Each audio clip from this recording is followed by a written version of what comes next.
예레미야 3장 말씀을 통하여서 북이스라엘과 유다의 음란과 행음을 책망하시며 특별히 유다의 행음에 대하여 책망하며 하나님의 회복의 메시지를 함께 주고 있는 내용이 3장 내용이 되겠습니다. 하나님은 이스라엘을 향하여서 하나님이 선택하신 이스라엘을 통하여서 청년의 때 신혼의 그 기억을 가지고 하나님은 잊지 아니하시며 그 기억을 가지고 이스라엘을 대하고 있습니다. 그럼에도 불구하고 그 하나님의 사랑을 기억하지 아니하고 행음으로 나아갔던 이스라엘 백성들을 향하여 징계하시는 하나님, 또한 잊지 아니하시며 그들을 심판하시고 돌아오기를 기대하시면서 그들을 기소하시는 하나님의 마음을 우리가 이 장에서 배웠습니다. 그럼에도 불구하고 끝없이 행음하고 반역하고 있는 이스라엘 백성들을 우리가 보게 되죠. 오늘 3장 6절에 보니까 요시야 왕 때에 이렇게 말씀하고 있습니다. 이미 북이스라엘은 망했고 요시야 왕 때로부터 시작해서 이제 점점 남유다 역시도 망해가는 그 역사들을 우리가 보게 되는 거죠. 예레미야서는 시간 순서대로 되어 있는 책이 아닙니다. 사건 순서대로 되어 있는 것이 아니라 사실은 신학적 의미나 또한 하나님 아버지의 마음을 풀어가기 위한 순서대로 이 예레미야는 기록되어 있습니다.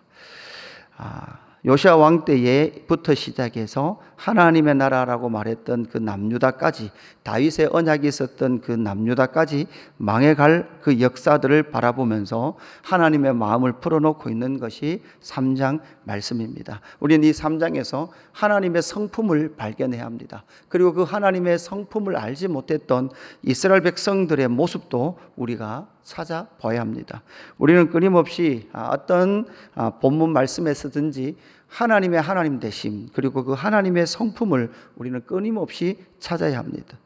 하나님의 성품은 먼저는 어떤 성품입니까? 하나님께로 돌아오기를 원하시는 하나님이십니다. 여러분 3장 1절에 보면 사람들이 이렇게 말하죠. 3장 1절, 그들이 말하기를 가령 사람이 그의 아내를 버림으로 그가 그에게서 떠나 타인의 아내가 된다 하자 남편이 그를 다시 받겠느냐, 이렇게 말하지 않습니까? 그러니까 인간 사회에서는 그런 아내를 다시 받겠느냐, 이렇게 말하는 거죠.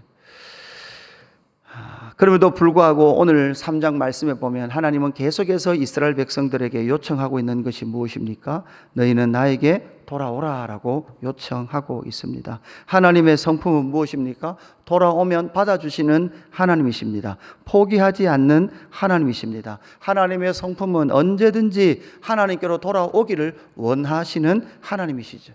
여러분, 이 성품이 가장 잘 나타나 있는 분이 누구셨습니까? 예수님이셨습니다. 그래서 예수님은 이 땅에 오셔서 바로 이 땅 가운데 하나님을 버렸다라고 생각했던, 바로 가장 음란하며 악을 행했던 죄인들에게 오셔서 너희는 나에게 돌아오라라고 요청하고 계셨던 것입니다. 하나님은 끊임없이 너희는 나에게 돌아오라라고 말씀하시는데도 불구하고 이스라엘 백성들은 어떠했습니까? 행음하면서도 13절에 보니까 그러므로 단비가 그쳤고 늦은 비가 없어졌느니라. 지금 무슨 말을 하고 있습니까? 그 땅이 지금 척박해지고 그 땅에 고난이 있습니다. 그러할지라도 내가 창녀의 낯을 가졌으므로 수치를 알지 못하느니라. 이스라엘 백성들은 수치를 알지 못했습니다. 하나님 앞에 진짜 수치가 뭔지도 모른 채 자기 그 욕심을 이루었다라고 말씀하고 있는 것이죠. 5절에 보니까 노여움이 한없이 계속 하시겠으며 끝까지 품으시겠나이까 하지 아니하겠느냐. 보라, 내가 이같이 말하여도 악을 행하여 내 욕심을 이루었느니라, 이렇게 말하죠. 인간은 끝없이, 이스라엘은 끝없이 자기의 욕심을 이루어갔습니다. 자기의 욕망을 채워갔던 것이죠. 하나님은 끊임없이 나에게 돌아오라, 나에게 돌아오라라고 말씀하시는데도 불구하고 수치를 모르는 창녀의 얼굴처럼 그들은 그 수치를 행하고 자기의 욕심을 이루기까지 살아갔던 사람들이 바로 이스라엘 백성이었다라고 그렇게 말씀하고 있는 것이죠. 하나님의 두 번째 성품은 어떻습니까? 돌아오기를 원하시는데 돌아오되 진심으로 돌아오기를 원하시는 것이죠. 하나님은 너희가 정말 돌아왔는지 아니면 그냥 너희의 행위로만 돌아왔는지를 정확하게 알고 계시는 하나님이십니다. 그 중심이 하나님을 향하고 있는지를 알고 계시는 하나님이시죠. 7절에 보니까 그가 이 모든 일을 행한 후에 내가 말하기를 그가 내게로 돌아오리라 하였으나 아직도 내게로 돌아오지 아니하였고 그의 패역한 자매 유다는 그것을 보았느니라, 이렇게 말하고 있습니다. 이것이 지금 북이스라엘을 말하고 있는 거죠. 북이스라엘은 수없이 말했습니다. 어떻게 말했습니까? 내가 하나님께로 돌아가겠습니다. 내가 하나님께로 돌아가겠습니다 라고 말했습니다. 그러나 그들은 하나님께로 돌아오지 않았습니다. 하나님은 이것을 잘 아십니다. 겉으로는 돌아온 것 같으나 그들의 중심과 그들의 삶의 핵심은 하나님께로 돌아오지 않았던 그 모습을 너무나 잘 알고 있었습니다. 그런 악이 여러분 어떻게 됐습니까? 그 반역한 자매 유다까지도 그것을 보았습니다. 그 악의 영향을 북이스라엘뿐만 아니라 그 북이스라엘의 악함이 어디까지 남유다까지 퍼져 나아갔습니다. 그것이 바로 이스라엘의 상태였습니다. 북이스라엘에게 이혼 증서를 내주었습니다. 그것은 무엇입니까? 북이스라엘이 망했죠. 북이스라엘이 망했습니다. 하나님은 그들이 역사 속에서 망했다라고 할 만큼까지도 그냥 보면 버려둔 것처럼 나타납니다. 여러분, 이것은 하나님이 이혼 증서를 주었다라는 것이죠. 이혼 증서를 준 것처럼 그들이 망했다. 망했음에도 불구하고 그들은 9절에 그가 돌과 나무와 더불어 행음함을 가볍게 여기고 행음하여 이 땅을 더럽혔다, 이렇게 말하고 있죠. 그렇게 행하고 있는 북이스라엘의 모습을 누가 그대로 봐요? 남유다도 보고 있고 북이스라엘의 길을 남유다도 걸어가고 있었다라는 것을 우리에게 말해주고 있습니다. 그럼에도 불구하고 10절에 이 모든 일이 있어도 그의 반역한 자매 유다가 진심으로 내게 돌아오지 아니하고, 이렇게 말하죠. 하나님은 돌아오되 어떻게 돌아오기를 원합니까? 진심으로 돌아오기를 원하시는 겁니다. 왜 그렇습니까? 하나님의 성품이 12절 너는 가서 북에게 향하여 이 말씀을 선포하여 이르라. 사실 이제 북은 망했죠. 북은 망했는데 여러분, 하나님은 언제부터 일하기 시작합니까? 이혼 증서를 내준 것처럼 나라가 망한 그때, 망했다라고 말하는 그때, 탕자처럼 더 이상 길이 없다라고 말할 때, 여러분, 하나님은 인간의 악함과 인간의 얼굴의 두꺼움을 너무나 잘 아시는 것 같아요. 배역한 이스라엘아 돌아오라. 나의 노한 얼굴을 너희에게로 향하지 아니하리라. 나는 긍휼이 있는 자라. 너를 한없이 품지 아니하느니라. 여호와의 말씀이니라. 너는 오직 내 죄를 자복하라. 이렇게 말하죠. 자복하라. 회개하고 진심으로 내게로 돌아오라라고 요청하고 계시는 하나님의 성품을 우리는 여기에서 발견하게 되는 것이죠. 14절에 뭐라고 말씀합니까? 여호와의 말씀이니라. 배역한 자식들아 돌아오라. 나는 너희 남편임이라. 이렇게 말하고 있습니다. 너희의 남편인 나에게로 돌아오라. 이렇게 요청하고 계시는 하나님의 요청 앞에 이스라엘은 서 있습니다. 그래서 하나님의 성품은 돌아오기를 원하시되 진심으로 돌아오기를 원하십니다. 그 돌아오게 하기 위해서 하나님은 어떻게 하십니까? 15절에 보니까 내가 또 내 마음에 합한 목자들을 너희에게 주리니. 하나님의 성품은요, 하나님 마음에 합한 목자들을 이스라엘 백성들에게, 유다에게 주기를 원하시는 하나님이십니다. 여기서는 목자들이라는 복수로 표현되어 있었죠. 여러분, 이 목자들은 결국 역사 속에 어떻게 나타납니까? 에스라, 느헤미야, 말라기, 학개, 스가랴 선지자들처럼 하나님께서 그들에게 목자를 주는데, 독특하게도 다시 내가 또 내 마음에 합한 목자들이라고 말함을 통해서 유다 백성들에게 특별히 사무엘하 7장에 나타나는 다윗 언약을 통하여 하나님께서 주실 하나님 마음에 합한 왕, 모델이 누굽니까?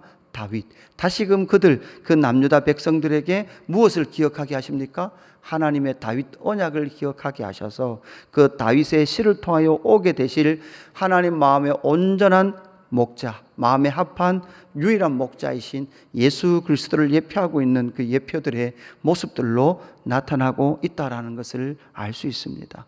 하나님은 그러한 멸망과 음행과 하나님께로 돌이키지 않는 그 백성들, 진심으로 하나님께로 돌아오지 않는 그 백성들을 돌이키기 위하여 하나님의 마음은, 하나님의 성품은 당신의 마음에 합한 목자를 세우시겠다라고 말씀하고 있습니다. 그렇게 세울 때에 여러분 다시는 여호와의 언약궤가 나오죠. 언약궤. 다시는 언약궤를 말하지 아니할 그 백성, 다시는 언약궤를 만들지 않을 그 백성.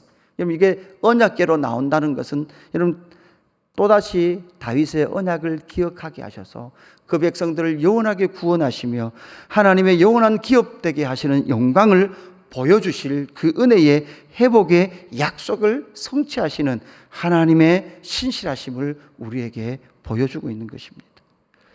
그래서 하나님의 성품을 우리가 다시 보면서 약속을 하시고 그 약속을 신실하게 이뤄가실 그 하나님의 성품을 오늘 이 본문에서 만나게 되는 것이죠. 우리는 하나님의 성품을 잘 알아야 합니다. 하나님께로 돌아오기를 원하십니다. 그렇게 돌아오되 여러분 어떻게 돌아오기를 원합니까? 진심으로 돌아오기를 원합니다. 그 진심으로 돌아오기 위하여 하나님은 하나님 마음에 합한 목자를 세우십니다. 그리고 그 목자를 통해 하나님은 언약을 지키십니다. 언약을 성취하십니다. 그래서 여러분 우리는 나의 나됨으로 하나님께로 나아갈 수 없습니다. 언약을 성취하신 바로 예수 그리스도를 통하여 하나님께로 나아가야 합니다. 우리는 행음합니다. 우리는 악합니다. 우리는 음란합니다. 하나님께로 어떻게 돌아가야 될지도 알지는 못하는 자들입니다. 그럴 때마다 우리는 누구를 봐야 합니까? 예수 그리스도를 붙들어야 합니다. 예수 그리스도를 통하여 하나님께로 나아가야 합니다. 우리는 괜찮습니다가 아닙니다. 하나님 오늘도 우리는 죄인입니다. 그래서 예수가 필요합니다. 그 예수를 붙들고 하나님께로 나아가야 합니다. 이것이 바로 우리에게 주시는 하나님의 언약의 약속인 것을 기억하시고 오늘도 오직 예수 그리스도를 통하여 하나님께로 나아가서 하나님의 신실하신 성품 안에 거하는 저와 여러분 되기를 주님의 이름으로 축복합니다. 아버지 하나님 감사합니다. 하나님의 마음에 합한 목자, 언약을 성취하시는 예수 그리스도를 우리에게 주셔서 감사함을 드립니다. 나에게로 돌아오라, 진심으로 나에게 돌아오라 라고 요청하셨음에도 불구하고 돌아가지 않았던 이스라엘 백성들의 비참함, 그것이 하나님 오늘 이 땅을 살아가는 우리의 삶 가운데도 비참함이 있습니다. 하나님 그 비참할 때마다 다시금 눈을 들어 예수 그리스도를 바라보게 하여 주옵소서. 그 예수님을 통하여 언약을 성취하신 하나님의 영광스러운 복음을 붙들게 하시고 그 영광스러운 예수 그리스도의 복음을 통하여서 우리의 삶이 얼마나 영광스러운지 하나님의 눈으로 다시금 해석할 수 있는 은혜를 베풀어 주옵소서. 하나님 아버지, 긍휼하신 하나님 아버지의 성품으로 말미암아 내가 오늘 또 하나님께로 나아갈 수 있사오니 주여 우리를 받아 주시옵소서. 우리의 용서를, 회개를 받아 주시고 하나님의 하나님 되심을 믿고 나아가는 주님의 사랑하는 신부들을 주님께서 기뻐 받으시고 하나님의 즐거움이 되도록 하나님 우리를 사용하여 주옵소서.